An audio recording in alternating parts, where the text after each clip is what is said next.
আজকে ধর্ষণ বিরোধী মঞ্চের পক্ষ থেকে আমাদের সন্তান সম মেয়েরা, আমাদের বিভিন্ন বিশ্ববিদ্যালয় কলেজের ছাত্রীরা আমাদের কাছে এসেছিল। আমাদের ঢাকা বিশ্ববিদ্যালয়ে অনেকে আছেন, অন্যান্য বিশ্ববিদ্যালয় কলেজেরও আছেন। আজকে ওনারা আমাকে যে সমস্ত কথা বলেছেন, এটা তো আসলে আমার নিজেরও মনের কথা। ওনাদের যে ক্ষোভ। আসসালামু আলাইকুম, বিসমিল্লাহির রহমানির রহিম। যে যেখান থেকে গিয়ে এই ভিডিওটা দেখতেছেন, বেশি বেশি করে লাইক করে দেবেন, সবাইকে দেখার সুযোগ করে দেবেন। এবং গিয়ে আসিফ নজরুল নারীদেরকে নিয়ে গিয়ে আইন বাংলাদেশে তৈরি করতেছে এবং ধর্ষণ বিরোধী আইন তৈরি করতে যাচ্ছে। নারীদের উপরে কেউই ইফটিজিং এবং ধর্ষণ করতে পারবে না। এবং আসিফ নজরুল কি বলছে তা আপনারা শুনতে পারবেন।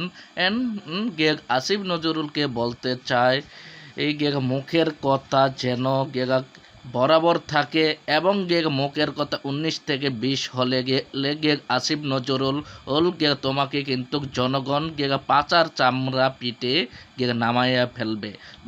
তুমি যেটা বলবা এটা নারীদেরকে নিয়ে আইন তৈরি করবা। দেখুন, আজকে ধর্ষণ বিরোধী মঞ্চের পক্ষ থেকে আমাদের সন্তান সম মেয়েরা, আমাদের বিভিন্ন বিশ্ববিদ্যালয় কলেজের ছাত্রীরা আমাদের কাছে এসেছিল।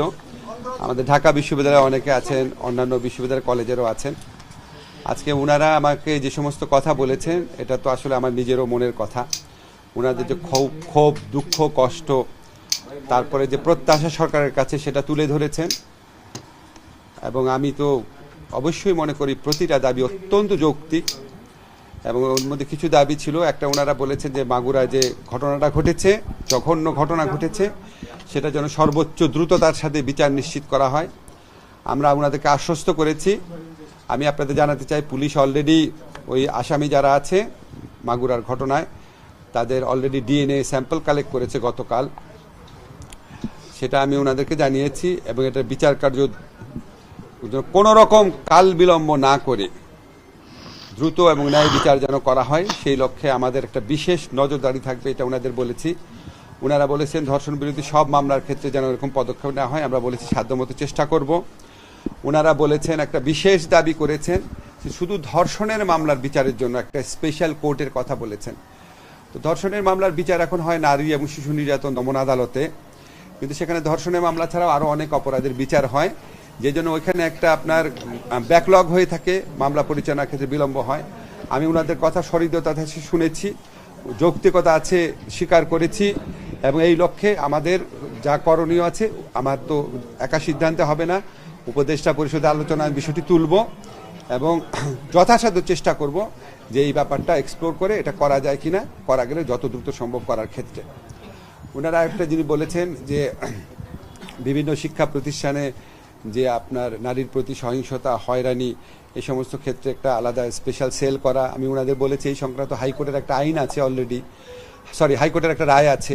সেই রায়ের আলোকে শুধু শিক্ষা প্রতিষ্ঠান আর কাজের জায়গাতে না, রাস্তাঘাটে আমাদের মেয়েরা যেন উত্ত্যক্ত না হয়, হয়রানি শিকার না হয়, সেরকম একটা কম্প্রিহেন্সিভ আইন করা। এটা একদম সিরিয়াসলি, একদম কথা দিয়েছি, এটা সিরিয়াসলি চিন্তা করব। হাইকোর্টের যে আদেশ আছে সেই আদেশের অবলম্বনে আর একটু জোরালোভাবে আইনটা করার কথা চিন্তা করব, চেষ্টা করব। আমি ওনাদেরকে জানিয়েছি আমরা কিছু কিছু আইনগত পদক্ষেপ নিচ্ছি। একটা, আপনাদের অলরেডি আমি বলেছি, তদন্ত বিচারের ক্ষেত্রে সময় কমিয়ে আনা। তারপর উপযুক্ত ক্ষেত্রে বিচারক যদি প্রয়োজন মনে করে ডিএনএ ল্যাবের কোনো পরীক্ষা ছাড়াই মেডিকেল টেস্টের ভিত্তিতে, সাধারণ মেডিকেল টেস্টের ভিত্তিতে এবং পারিপার্শ্বিক সাক্ষ্যের ভিত্তিতে বিচার কাজ করবেন, যদি বিচারক উপযুক্ত মনে করেন। এই ধরনের বিধান আমরা রাখার কথা চিন্তা করেছি। আমি আপনাদেরকে জানাতে চাই যে আমরা গত পরশু এবং গতকাল 2 দিন কনসালটেশন মিটিং করেছি। গতকাল কনসালটেশন মিটিংয়ের সময় আমাদের যে ফৌজি আপা আছেন জাতীয় মহিলা আইনজীবী পরিষদে, তারপর আমাদের ফরেন্সিক যারা এক্সপার্ট আছেন, আমাদের মহিলা পুলিশ যারা এই সমস্ত বিষয় নিয়ে কাজ করেন, সবাই ছিলেন। আমাদের এহসানুল হক সমাজি অনেক বড় আইনজীবী, উনি ছিলেন। তারপর ঢাকা মেডিকেলের ফরেন্সিক বিভাগের যে হেড আছেন, সবাই কি ছিল, সিআইডির ফরেন্সিক এক্সপার্ট ছিল। আমরা একটা ড্রাফট আইন করেছি। এই আইনটা আমরা আজকে সার্কুলেট করছি কিছু কিছু স্টেক হোল্ডারের কাছে। যত দ্রুত সম্ভব আমরা এই আইনটা কঠোরভাবে প্রণয়নের, মানে আইনটা কঠোর করার চেষ্টা করব, যাতে ধর্ষণের মামলার বিচার শুধু দ্রুত না, এবং বিচারটা যেন নিশ্চিত হয় এবং যথাযথ যেন বিচার হয়। এগুলো আমরা ওনাদেরকে বলেছি। এবং আমার মনে হয় যে একটা কথা আমি নিজের থেকে আপনাদের বলার প্রয়োজন অনুভব করছি, যে আমাদের গণ অভ্যুত্থানে আজকে যে আমাদের ছাত্র জনতার যে বিজয় হয়েছে, যে ঐতিহাসিক আন্দোলনের মধ্যে দিয়ে আমরা শেখ হাসিনার সরকারকে বিতাড়িত করতে সক্ষম হয়েছি, ফ্যাসিস্ট সরকারকে, আমি বিশ্বাস করি এটার মূল কৃতিত্ব আমাদের মেয়েদের, এটার মূল কৃতিত্ব মেয়েদের। কেন আমি আপনাদের ব্যাখ্যা করে বলি। এর আগে শেখ হাসিনা বিরোধী অনেক আন্দোলন হয়েছে বাংলাদেশে, সেই আন্দোলনে মেয়েরা নামে নাই, সেই আন্দোলন সফল হয় নাই। কিন্তু এই আন্দোলনটা সূচনা করেছিল, আমি নিজের চোখেই দেখেছি, যে তুমি কে আমি কে, রাজাকার রাজাকার, কে বলেছে স্বৈরাচারের, তো তোমরা মিছিল করেছিলে প্রথম। এবং যখন একটা মেয়ে যখন নেমে আসে, তখন তার বাবা মা নেমে আসে। একটা ছেলে নামলে তার বাবা মা নামে না, একটা মেয়ে নামলে তার বাবা মা নেমে আসে। এবং আজকে এই মেয়েদের অর্জিত বিজয়ের পরবর্তী দেশে আজকে আমাদের মেয়েদেরকে যেভাবে আক্রমণ করা হচ্ছে বিভিন্ন গোষ্ঠীর থেকে, এবং যেভাবে ধর্মের অপব্যাখ্যা দিয়েও তাদের উপর আক্রমণ করা হচ্ছে, আমরা এটার বিরুদ্ধে জিরো টলারেন্স নীতি গ্রহণ করেছি। এর আগে আপনারা দেখেছেন আমাদের সরকারের পক্ষ থেকে বলা হয়েছে যে আমরা কোনোভাবেই কোনো অজুহাতে কোনো রকম মরাল পুলিশিং করার দায়িত্ব কোনো নাগরিককে দেওয়া হয়নি। বাংলাদেশের কোনো আইনে এই অধিকার কাউকে দেওয়া হয় নাই। মরাল পুলিশিং যদি কারো করতে হয় নিজের উপর করেন, নিজেকে জিজ্ঞেস করেন আপনি মিথ্যা কথা বলেন নাকি, আপনি গীবত গান নাকি, আপনি নারীর দিকে খারাপ চোখে তাকান কিনা, আপনি ঘুষ খান নাকি, আপনার দুর্নীতি করেন নাকি, আপনি গেস্ট রুমে বা অন্য কোথাও গণ নির্যাতনে জড়িত ছিলেন কিনা, ইসলামের যে 5টা ফরজ আছে সেটা আপনি পালন করেন কিনা, এই মোরাল পলিসি নিজের সাথে আগে করেন, তারপর অন্যের উপর মাতবরি দেখাতে এসেন। এটা হচ্ছে আমার সাধারণ নাগরিক হিসাবে, যারা আমাদের মেয়েদেরকে রাস্তাঘাটে বিভিন্ন জায়গায়, বিশেষ সাইবার স্পেসে যারা বিভিন্নভাবে উত্ত্যক্ত করছেন, তারা আগে নিজের প্রতি মোরাল পলিসিং করবেন, তারপর নিজের মা বাবা, নিজের ভাই বোন, নিজের স্ত্রী পরিবার তার প্রতি করবেন, তারপর আপনি বিবেচনা করবেন ইসলাম আপনাকে অন্য কারো উপর মোরাল পলিসিং করার অধিকার দিয়েছে কিনা। প্রথমে নিজেরটা করবেন। আমি যতটুকু ধর্ম বুঝি, সবচেয়ে আগে নিজেকে পরিশুদ্ধ করতে হবে। নিজে কতটুকু পরিশুদ্ধ হয়েছেন সেটা চিন্তা করেন। আমাদের মেয়েদেরকে বিভিন্ন অজুহাতে যারা উত্ত্যক্ত করবেন, অবশ্যই তাদেরকে আমরা দমন করব। দেরি হতে পারে, মাঝে মাঝে ভুল হতে পারে, কিন্তু আমরা এই লক্ষ্য থেকে বিন্দুমাত্র বিচ্যুত হব না। স্যার একটা স্যার প্রশ্ন করি স্যার, গতকাল একটা মানে যেহেতু ধর্ষণ নিয়ে অনেক পক্ষই আন্দোলন করছে, গতকাল প্রধান উপদেষ্টার ওইখানে একটা ঘটনা ঘটেছে স্যার। আমি শোনেন, আমি একটা জিনিস বলি, আমি কথা বলবো না, কারণ আজকে এই মেয়েরা আসছে, আমি এদের প্রেক্ষিতে কথা বলছি। আমি এখন অন্য প্রসঙ্গে যাব, আপনারা ওইটাতে হেডিং করবেন। আমি এই প্রসঙ্গে ফোকাস থাকেন, ওইটা নিয়ে আপনারা অন্য জায়গায় কথা বলেন। আপনারা এখন ওদের সাথে কথা বলেন।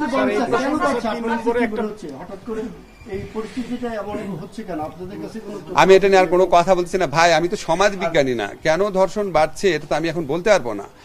আমি আপনাকে সরকারের পক্ষ থেকে যেটা বলে সেটা বলি, আপনারা মূল ইস্যুতে থাকেন। আজকে যারা এখানে বিচার চাইতে আসছে, যারা ক্ষোভ জানাতে আসছে, কষ্ট জানাতে আসছে, তাদের সাথে কথা বলেন, ঠিক আছে?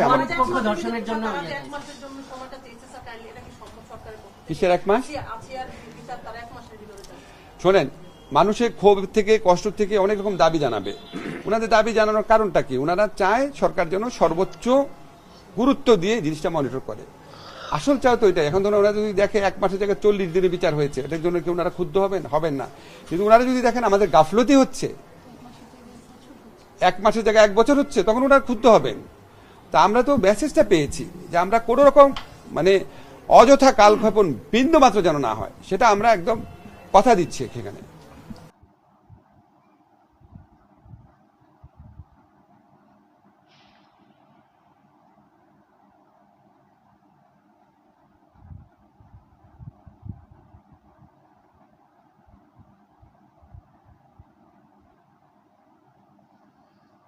আসসালামু আলাইকুম আমার প্রাণপ্রিয় ভাই বোনেরা, আপনারা সবই দেখছেন, সবই শুনছেন।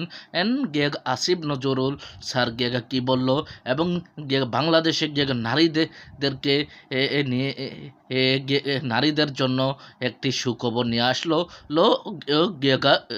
আসিফ নজরুল, এবং এখন থেকে নারীদের এর উপরে কেন দর্শন করতে পারবে না, এবং নারীদেরকে ইফটিজিং করতে পারবে না।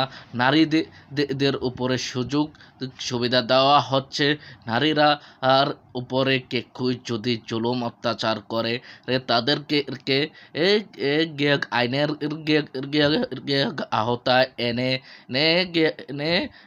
বিচার করা হবে। কোনো লোক যদি দর্শন করতে চায় তাদেরকে ফাঁসি দেওয়া হবে। এবারের মতোই বিদায় নিচ্ছে। আবার পরবর্তীতে আপনাদের মাঝে দেখা হবে। আসসালামু আলাইকুম।